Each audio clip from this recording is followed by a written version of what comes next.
Heart attack বা myocardial তখন ঘটে যখন হৃৎপিণ্ডে রক্ত সরবরাহ ধমনীগুলো ব্লক হয়ে যায়। এর ফলে কি হয় যে হৃৎপেশিগুলি আছে সেগুলি পর্যাপ্ত পরিমাণ অক্সিজেন না পাওয়ার কারণে ক্ষতিগ্রস্ত হয় এবং আস্তে আস্তে সেটা নিস্তেজ হয়ে যায়, আর এর ফলে আমরা মারা যায়। রিসেন্টলি ঘটে যাওয়া একটা ঘটনা আপনারা সকলেই জানেন যে Tamim Iqbal Bangladesh cricketer heart attack হয়ে কি একটা অবস্থা হয়ে গেছিল। অনেকে বলতেছিল যে তামিম ইকবাল এত স্পোর্টসে ফিটনেসে সব কিছু থাকার কারণেও কিভাবে হার্ট অ্যাটাক হয়। আমরা আজকে হার্ট অ্যাটাকের বিভিন্ন দিক সম্পর্কে আলোচনা করব যে এটা কেন হয় এবং এটার যে প্রতিরোধ আছে সেটা আমরা কিভাবে করতে পারি। শুধু কি এক্সারসাইজ করলেই হার্ট অ্যাটাক থেকে প্রতিরোধ হার্ট অ্যাটাক থেকে আমরা বাঁচতে পারবো, নাকি অন্যান্য দিকগুলো আমাদের বিবেচনা করা জরুরি, সেই বিষয়ে আজকে আমরা কথা বলব। আমরা এখন একটু আলোচনা করি, চলেন যে হার্ট অ্যাটাকের প্রধান কারণগুলো কি। তার আগে একটু জানিয়ে নেই, যারা এই ভিডিওটা প্রথম দেখতেছেন, আমাকে প্রথম দেখতেছেন, আমি সারাফ। আমি হচ্ছে গিয়ে এরকম কন্টেন্ট বানাইতে থাকি, আপাতত বানাচ্ছি। সো যারা নতুন আসছেন তারা সাবস্ক্রাইব করেন, ওই লাল বাটনটা আছে সাবস্ক্রাইবের, সেটাতে আপনারা ঘুষি মারবেন, লাথি মারবেন, আই ডোন্ট নো, বাট ওটা সাবস্ক্রাইব হওয়া চাই এবং বেল আইকনটা ক্লিক করে দেন যাতে হচ্ছে পরবর্তী কোনো ভিডিও আসলে সেটা আপনারা মিস না করেন। আরেকটা জিনিস জানেনই, সেটা হচ্ছে ইন পার্সোনাল অপিনিয়ন, আমি কোনো ডাক্তার না, বাট একটা সাধারণ মানুষের এই ব্যাপারগুলি জানা খুবই দরকারি। যে ব্যাপারগুলি দেখলাম যে অনেকের অনেক ভুলভ্রান্তি রয়েছে কিংবা অনেকের মিস ইনফরমেশনে ভুগতেছে। সো আমি চাই যে এই ভিডিওটা অ্যাওয়ারনেস হিসেবে ছড়ায় যায়। আমরা ফিরে যাই যে হার্ট অ্যাটাকের যে কারণগুলো রয়েছে সেগুলোতে। হার্ট অ্যাটাকের প্রধান কারণসমূহের মধ্যে একটি হলো অ্যাথেরোস্ক্লেরোসিস। এই ওয়ার্ডটা একটু কঠিন, বাট আমি নিচে লিখে দিব না, যার কারণে আপনাদের পড়তে ইজি হয়ে যাবে। তো এর ফলে কি হয়, এর ফলে হচ্ছে গিয়ে যে ধমনী আছে, ধমনীর যে দেয়ালে চর্বি, কোলেস্টেরল, অন্যান্য পদার্থ মিশে এই দেয়ালটাকে সংকুচিত করে, ফলে হচ্ছে গিয়ে রক্ত প্রবাহ ঠিকমতো হতে পারে না, যার কারণে আমাদের হৃৎপিণ্ড ক্ষতিগ্রস্ত। আরেকটি কারণ হচ্ছে দীর্ঘমেয়াদী রক্তচাপ, যেটাকে আমরা অতিরিক্ত রক্তচাপ বা ইংলিশ টার্মে হাইপারটেনশন বলে থাকি। দীর্ঘমেয়াদী রক্তচাপ ধমনীগুলোর উপর অতিরিক্ত চাপ সৃষ্টি করে, যা শেষমেশ হৃৎপিণ্ডে রক্ত প্রবাহ কমিয়ে দেয়। আরেকটা ব্যাপার আমাদের খুবই সাধারণ যেটা আমরা জানি, সেটা হচ্ছে কোলেস্টেরল। এই উচ্চ মাত্রায় কোলেস্টেরল ধমনীর উপরে প্লাক সৃষ্টি করে, যার কারণে আমাদের যে রক্ত প্রবাহ সেটা নর্মালের তুলনায় অনেক ধীর গতির হয়ে যায়, আর আস্তে আস্তে সেটা ব্লকের দিকে চলে যায়। এই কারণে হার্ট অ্যাটাক হয়ে থাকে। এছাড়া তো নর্মালি অনেক ব্যাপারই আমাদের জানা, ইভেন দো স্মোকিং তো আমাদের খুবই নর্মাল ব্যাপার। এখন ছোট ছোট পোলাপানগুলি হচ্ছে গিয়ে স্মোকিংয়ের দিকে চলে যাচ্ছে। আই ডোন্ট নো, এটা মেবি ওদের ক্লাসিক্যাল একটা ব্যাপার স্যাপার হয়ে গেছে, যে যারা স্মোক করে তারা একটু বেশি হচ্ছে গিয়ে ক্লাসিক। এই ব্যাপার থেকে আমরা কবে ব্যাক আসবো আমি জানি না, কিন্তু আজকালকার দিনে পোলাপান কিংবা হচ্ছে গিয়ে বয়সের বেশি, ইভেন দো প্যাকেজিং গায়ে লেখা থাকে যে ধূমপানের কারণে কী কী হতে পারে, তারপরও আমরা ধূমপানের দিকে যাই। ধূমপান অ্যাকচুয়ালি একদিনে হয় না, 2 দিন হয় না, আস্তে আস্তে লং টার্মে হচ্ছে ধূমপানটা এফেক্ট ফেলে, যে কারণে হচ্ছে গিয়ে আমরা কম সময় বুঝতে পারি না, বাট লং টার্মে যে এটার ভুক্তভোগী হই আমরা সবাই। যদিও অনেকে স্মোকিং করে না, কিন্তু আশেপাশে স্মোকার থাকার কারণে ওই ধোঁয়াটা আপনার শরীরের মধ্যে যায়। একটা রেগুলার স্মোকারের থেকে যারা ধূমপান করে না, ওই তারা একটু বেশি ফেলে আর কি। তাদের শরীরে যখন ওই ধূমপানের ধোঁয়াটা যায়, তখন আরও ভাইরাস তাদের শরীরে নেয় এবং আরও বেশি ইম্প্যাক্ট ফেলে তাদের শরীরের মধ্যে। আরেকটা ব্যাপার লক্ষণীয় হচ্ছে, সেটা হচ্ছে অবেসিটি, অতিরিক্ত ওজন। অতিরিক্ত ওজন রক্তচাপ, ইভেন তো ডায়াবেটিসের যে আশঙ্কাটা সেটা বাড়িয়ে দেয়। এই ফলে হিতের বিপরীতে হার্ট অ্যাটাক অনিবার্য হয়ে পড়ে। এগুলো তো ছিল নর্মালি হার্ট অ্যাটাকের কারণ, একটা সাধারণ মানুষের এগুলি জানা খুবই প্রয়োজন।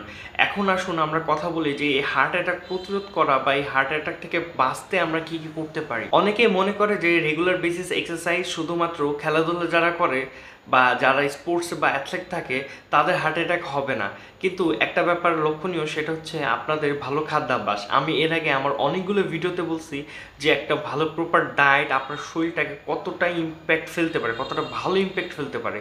সো আমরা সকলে ট্রাই করবো একটা ভালো খাদ্যাভ্যাস। ভালো খাদ্যাভ্যাসের মধ্যে যদি আপনার ফাইন্যান্সিয়াল অবস্থা ভালো থাকে, তাহলে সেখানে ফলমূল অ্যাড করতে পারেন, বিভিন্ন রকমের ফলমূল, যেটা হচ্ছে হার্ট অ্যাটাক বা রক্ত সচল রাখতে, ভালো রাখতে সাহায্য করে।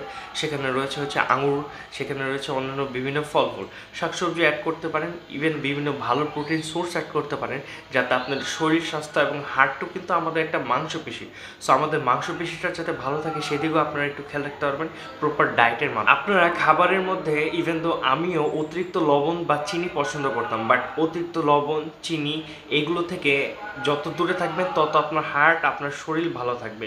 আমাদের যে ব্রোন স্কিনে যে ডিজিজগুলি হয় এগুলি কিন্তু অতিরিক্ত চিনি কিংবা অতিরিক্ত লবণ খাওয়ার কারণে মোস্ট অফ দ্য টাইম হয়ে থাকে। এবার আসি আমরা প্রতিদিন কি এক্সারসাইজগুলি করব। রেগুলার বেসিস যদি আমরা এক্সারসাইজ করি, লাইক 30 মিনিটের মতো যদি আমরা কার্ডিও করি, হাঁটাহাঁটি, দৌড়ানো কিংবা সাইক্লিং কিংবা সুইমিং, যেটা আমাদের ফলপ্রসূতে আমরা যে এনার্জিগুলি কনজিউম করি, আমাদের ক্যালোরিজগুলি বার্ন করতে সাহায্য করে, সাথে সাথে আমাদের হার্টের উপর যা চর্বি কোলেস্ট্রল জমে থাকে সেগুলো আস্তে আস্তে ফ্যাটের মতো করে বার্ন করতে সাহায্য করে। সো এক্সারসাইজকে লাইট ওয়েতে নেওয়ার কোনো ওয়ে নেই, বাট সাথে সাথে আপনার খাদ্যাভ্যাসে আপনি কি অয়েল খাচ্ছেন। দেখা গেছে যে একটা নিউজে দেখলাম যে আমরা যে অয়েলটা খাই নর্মালি, বাইরের খাবারের কথা তো বাদই দিলাম, নর্মালি যে অয়েলটা খাই সয়াবিন, সেখানে হচ্ছে গিয়ে ধাতু পাওয়া গেছে। কিন্তু আপনারা যদি হচ্ছে গিয়ে একটু ফাইন্যান্সিয়ালি স্টেবল হন, ফাইন্যান্সিয়ালি একটু ভালো হন, তাহলে আপনারা সেখানে মাস্টার্ড অয়েল কিংবা হচ্ছে গিয়ে অলিভ এক্সট্রা ভার্জিন যে অয়েলটা আছে সেটা আপনি ইউজ করতে পারেন। সেখান থেকে অনেক ফলস হতো। ইভেন তো অলিভ অয়েলটা আপনার বয়স কমাতেও সাহায্য করে, মানে দেখতে মনে হবে যে আপনি 30-এর না হয়তো বা, কিন্তু আপনাকে 30 মনে হতে পারে, বাট আপনি যদি এক্সট্রা অলিভ ভার্জিন অয়েল খান তাহলে দেখবেন যে আপনার বয়স বা আপনার হচ্ছে গিয়ে সতেজতা আরও তাড়াতাড়ি ফিরে আসবে। আমি বারবার একটা জিনিস আপনাদেরকে বলতে চাই, সেটা হচ্ছে যারা স্মোকিং করেন তারা ট্রাই করেন স্মোকিংটা এখন একটু কমিয়ে দেওয়ার। অ্যালকোহল থেকে তো মানে চলে আসেন, শুধুমাত্র আপনারা যদি অ্যালকোহল বা স্মোক করেন আপনার যে হার্ট ক্ষতিগ্রস্ত হবে তা না, সাথে আপনার কিডনি, লিভার সব কিছুই ড্যামেজ হয়ে যাবে আস্তে আস্তে, আর সেটা লং টার্মে যে আপনাকে ইফেক্ট ফেলবে। এই কারণে বাইরের কান্ট্রিতে, ইভেন তো জাপানে দেখবেন যে অনেক মানুষের বয়স অনেক বেশি হয়ে গেছে, বাট তারা এখনও অনেক অ্যাক্টিভ, বিকজ অফ তাদের খাদ্যাভ্যাস, তাদের এক্সারসাইজ অ্যান্ড তারা যে জিনিসপত্রগুলি খায়, তারা হচ্ছে কি খুবই লিমিটেড ওয়েতে ভালো জিনিস কনজিউম করে। ইভেন তো ওদের ইয়ারটা অনেক ভালো। আমাদের এনভায়রনমেন্ট খুবই মানে লাইক সামনে ধুলাবালি নিয়ে একটা ডকুমেন্ট করব, মানে ডকুমেন্টেড একটা ভিডিও আসবে ধূমপান নিয়ে ইনশাআল্লাহ ঈদের পর, কারণ এখন রোজা রেখে বাইরে যে হচ্ছে গিয়ে লাইক কয়েকটা ফুটেজ লাগবে। সো এই জন্য আমার ফোন যেহেতু আছে সেটাতেই করব। সো বাইরের এনভায়রনমেন্টটাও হচ্ছে গিয়ে আমাদের একটু খেয়াল রাখা উচিত। আমরা এখন ইভেন তো যে ঢাকায় যে থাকি, ঢাকায় গাছপালা নাই বলেই চলে, আর প্রত্যেকটা গাছে কি পরিমাণ ধুলা যে রয়েছে। আমরা ট্রাই করব যে এই ধুলা থেকে কিভাবে বের হয়ে আসা যায়, কিভাবে আমাদের এনভায়রনমেন্টটাকে ভালো করা যায়। আপনার বাড়ির আশেপাশে ময়লার ডাস্টবিন নেই, সেটা আপনি ডাস্টবিন রেখে ময়লা ফেলতে পারেন, যাতে রাস্তায় সেই ধুলাবালি, ইভেন তো আমরা যে খেয়ে দিয়ে প্যাকেট, চিপস, বোতল এগুলি ফেলি, শেষ পর্যন্ত বৃষ্টির দিনে সেগুলি আমাদের জলাবদ্ধতার কারণ হয়। আমরা এগুলি নর্মাল ব্যাপারগুলি এবং এইগুলি যতক্ষণ না পর্যন্ত ঠিক করবো নিজেরা, ততক্ষণ পর্যন্ত একটা ভালো হিউম্যান বিং হয়ে উঠতে পারবো না। আমরা আমাদের বাড়ির আশেপাশে যদি কোনো ফাঁকা জায়গা থাকে, তাহলে যদি গাছপালা লাগাই, গাছপালা আমাদেরকে অক্সিজেন দেয়।